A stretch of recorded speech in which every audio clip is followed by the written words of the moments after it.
What is up, people? This is Logan with YGO Pulse, bringing you one of the first Infernoble night deck profiles. We had a pretty good sneak peek weekend. I harassed everybody to hand over everything Infernoble that they had, and as a result, I was able to put this deck together. So hope you enjoy it. Like, comment, subscribe, let us know what you think. Alright, starting off, we got 3 Infernoble Knight Roland. This is one of the ones that came out of Toon Chaos. Basically, he's a free summon as long as you control a warrior, a fire warrior. And on summon, he adds back a banished or graveyard warrior or equip spell. So this is your main recursion vehicle. He also becomes a tuner when summoned. So a lot of your recursive plays are going to center around this guy. A lot of your synchro plays are as well. Then we play 3 Infernoble Knight Ogier. So he's an Armageddon Knight for the archetype. Anytime he's summoned, you send a Fire Warrior or you send a Noble Arms card specifically. And then he's one of the ones that has a graveyard effect to where if he's in the graveyard, you can equip him to a warrior, and then that warrior gains destruction protection. So he's one of the most important ones in the deck. Just helps get your plays going. Then we have only 2 copies of Oliver. He has a similar graveyard effect as Ogier, where he equips and he protects from destruction, but he's the only natural tuner in the deck, so he's very, very important. He's usually who you're going to be summoning off of Isolde, and then if he's in hand, you can send a Fire Warrior from your hand or field to summon him, and he becomes a level 1. So there's actually a lot of versatility, like with Renaud being a tuner or a not tuner, and then Olivier being a tuner for level 4 or 1. It's really, really versatile and helps get you into synchro plays a lot easier. Then we play just one Astolfo. Astolfo's a really cool card. The way it works is once per duel, you can banish a Fire Warrior from your hand or graveyard to summon him, and he copies the level. So again, really flexible on how you manipulate your levels to get into your synchro plays. And then his other effect doesn't come up as often, but it helps grind. If he's in the graveyard, you can banish him, and then 2 turns later, you special summon him and another banished Fire Warrior. Are you sure it's a guy? It's 2020. He can be whatever he wants. They can be whatever they want. Alrighty. Next up, we got the God, Phoenix Gearfried. This is going to be your main boss monster. I think of him as like a UCT of the deck. So he summons by banishing any equip spell from your graveyard or that you control. You just drop him on the field. He's also a monster negate by sending any card that's equipped to anybody. But the real kicker is he breaks boards, because when he attacks, non-targeting, he equips any monster on the field to him. So you can equip one of yours, you can equip your opponent's unkillable Avermax to him, and then continue the attack. So this is, if your opponent lets this stick on the field, they're losing a monster during that battle phase, guaranteed. It's an awesome card.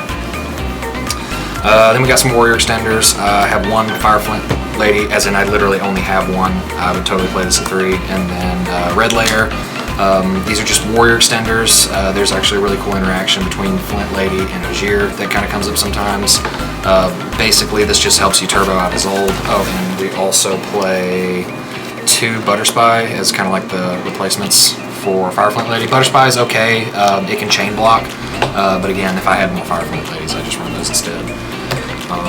Then we have our starters, 3 Sublimation Knight and the Squeaky Boy. Best card of the deck right there. Basically, it just says make Isolde. You summon Sub Knight, you equip Squeak Knight, then Squeak Knight's effect summons it. You got 2 warriors, you got your combo.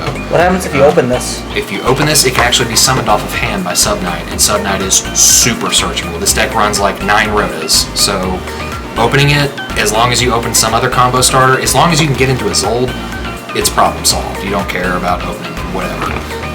So that takes care of that, and then I honestly kind of wish they would ban this so that they don't ban the rest of my deck.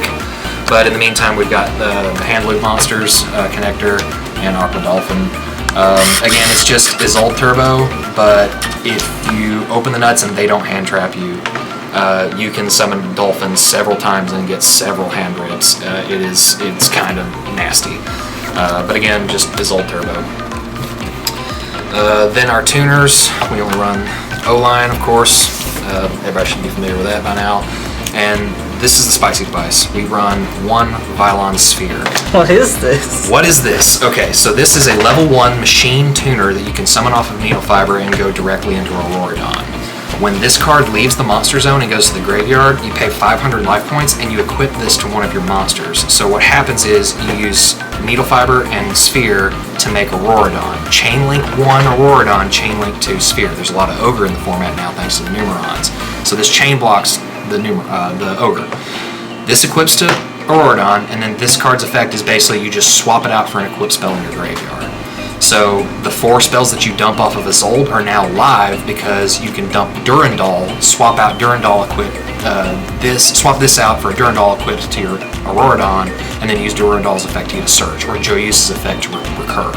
So this is kind of, it's a level 1 tuner. You can bring it back off of like something like Living Fossil, and it's a machine, so it enables your Auroradon plays. This is actually a really interesting kind of tuner tech that you can use.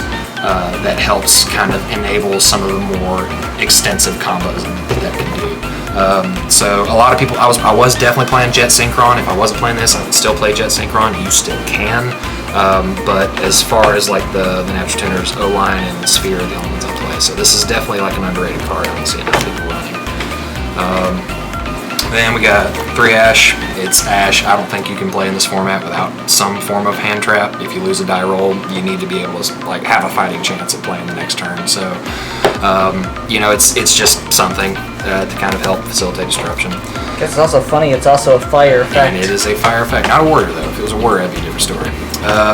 Then we play Heritage of the Chalice at 3. This is just Noble Knight Rhoda. On activation, you search a Noble Knight or a Noble Arms card. And then it also has an interesting effect. If a Noble Knight monster equipped with a Noble Arms is destroyed by battle, you add this back to hand. So it has like an interesting little recursive play that you can do with it, but mostly it's just you know, extra Rhodas, extra consistency. Then we got 3 Infernoble Armed Durandal, proxy, but you know, 3. This is just another Rhoda. It's an equip spell Rhoda. You equip it, you search a level 5 or lower fire warrior, and then send this card to the graveyard. You destroy it, I believe. And then also, if it happens to be sent to the graveyard because the monster it was equipped to is sent to the graveyard, you can summon another warrior from the graveyard, but you're locked into warrior, so that doesn't really matter too much. The main thing is it's an actual Rhoda for the archetype as well. Then we play 1 Joyeuse. This is similar to Durandal. You just equip it and you add a warrior from your graveyard instead. And then if it would be sent to the graveyard because the monster equipped was sent to the graveyard, you summon a warrior from your hand. But main thing is just recursion. This kind of can help combo with Ogier. You dump Gearfried, you add this, this adds Gearfried back, and you can get into some negation plays that way. So it's just a one-of tech. Excuse me. You can play anything you want, but I'm testing out so far. I've been liking it a lot. And then Pop and Smoke. If you're familiar with this deck at all, you probably know this card by now. Smoke Grenade of the Thief. If it's destroyed by a card effect on the field, you look at your opponent's hand and you send a card to the graveyard. Ban this card, please, before we break the format further, as if it could be broken further. Yeah, this just, I mean, the hand knowledge, being able to loop this several times. If you open it, it's not even that big a deal because you just equip it to something and then pop it with a Auroradon and get an extra search, or extra rip, I mean, on top of the one that you're going to get for free with the Infernoble Night Synchro at the end of the combo. I mean, this card just, it definitely needs to be banned. And then these two kind of work in tandem, Divine Sword, Phoenix Blade, and DDR. Because Renaud can add any equip spell back from grave, you dump both of these off of Isolde, and then Phoenix Blade will start banishing warriors for you to special summon back off of DDR. So you can banish a dolphin, for example, and then summon it back with DDR and get an extra hand rip. Or you can banish a certain level monster that you need to complete a particular synchro play that you're going for. You only need to play one of each because, again, they're pseudo-searchable with Isolde and Renaud. But again, very, very useful equip spells to have. Neither one of them are even really bricks because of the way DDR functions and the way Phoenix Blade kind of works as a negate fodder for Gearfried. And Rhoda, it's Rhoda. It's a warrior deck. It's probably the best card in the deck. I mean, like, you run, 7 of them total, I think, just in spells. Call by the Grave, it's a combo deck. You want your combos to go through. We don't like hand traps. And then Infirm, see what I said about Ash. You can't not have hand traps going second, so I play Infirm. It also serves as kind of like a backup disruption. If you do get Dark Ruin no more, you have something kind of in the back row to kind of serve as a negate. And that's the main. It's, I think, 45 right now. That's kind of the sweet spot that I've been liking. There's a 50 card and a 60 card version. You can run the Ignites. Not really my style yet. We'll see. We'll cross that bridge when we come to it. Well, there's too much Ghost Ogre now to do anything about. Yeah. I mean, that's what you deal with when you play combo. Is there's inevitably going to be hand traps that you got to worry about. Particularly when you're playing this guy or gal or however they self-identify. It's old Two-Tailed Noble Knights. Again, you should be familiar with her by now. It's just I'm so glad they didn't ban this card when Dark Warrior was a problem, because then we would not be able to play Infernobles. That's just a fact. She's essential to the deck. The Rhoda on summon is okay. You grab certain cards for certain setup plays. But dumping the equip spells, not a lot of people know this, dumping the equip spells is cost. So if this gets ashed or impermed, they just shotgun the negate on it, you can still attempt to activate the effects, send the equip spells, and then have those in the graveyard to play with for your Gear Freed, for your Renaud, things like that. So even if this gets negated, it's still a really important combo piece and facilitator for the deck. And then we play the triplets of Terror, Link Cross, Hulk Fibrax, Phantom Beast, or Roland. They can ban this. I really hope they leave these two alone because I run 5 links and 10 synchros, and that hasn't happened. I mean, when was the last time you ran more than a couple synchros in a deck? So these two in particular really help facilitate synchro plays. Link Cross is just like so much extra, but I mean, they're defining the format right now, so we have to play them in a synchro deck. That's how that works. Then the synchros themselves, we play one of the Kang. Emperor Charlemagne, or Charles, they changed his name. This is the end board boss monster of the Infernoble Knight archetype. The way he works is anytime any card is equipped to a monster anywhere, he pops a card non-targeting. So this is destruction, it does not target. Then during every end phase that's yours and your opponent's, you can equip an equip spell from the graveyard to him and then equip a Fire Warrior monster to him. So you can equip your Oliver, your Aegir, and get the protections, as well as equipping a smoke grenade out, and then because stuff was equipped, you pop the smoke grenade, you get a hand rip. So this is how you will facilitate most of your hand rips. There's also a good element of disruption in him being able to pop stuff non-targeting. So he's really important to play in the deck. Then Captain Roland. Level 5 Synchro Tuner. His effect activates on summon, but then resolves in the end phase. During the end phase, you just dump an equip spell and then add a warrior. But the really interesting thing is his quick effect says he can equip himself from the graveyard to a monster that you control that gains 500 attack. So there's like an interaction. If you've got Charlie on the field and Captain Roland in the grave, you can just quick effect equip this guy, pop a card on the field, non-targeting. So these kind of work in tandem in that Roland summons Charles and then allows his pop to work. Ignoble Knight High Lancelin, this just kind of is a combo facilitator. Basically on summon you equip a Noble Arms, so you just equip Durandal from the deck and then get a search. So it kind of has an interaction with getting Gear Freed out before your 5th summon, so you can duck your Gear. Mostly just a combo piece and a beater. Trishula, because 9s, and you can handle it pretty easily. It's just a good boss monster to have. Savage, it's Savage. We're playing a synchro deck and this card exists, so you play Savage for negates. I played Berserker of the Tangy. This card is basically Synchro Boral Sword, so if it attacks a effect monster and destroys it by battle, it gains its attack and then can attack a monster again. So it gets huge and then gets 2 attacks. What does that sound like? Boral Sword. So, and then it also has an interesting effect where if any monster effect activates, you can banish that monster. So, it can kind of serve as a disruption. Well, doesn't Eldritch activate its effect in hand? It does. So then you can banish the Eldritch from the hand. You can absolutely do that. You can also banish it from the graveyard. Tangy Berserker does not care where that monster effect activates as long as it is a monster effect and it is activating. So I will banish that monster if it's an Eldritch, yes. So this card is very, very handy in that particular matchup. And again, like I said, it's a game ender. So if you're going second, that's usually what I'm summoning. This is a recent addition, Dawn Dragster. I just happened to realize that I was able to summon 7s pretty easily.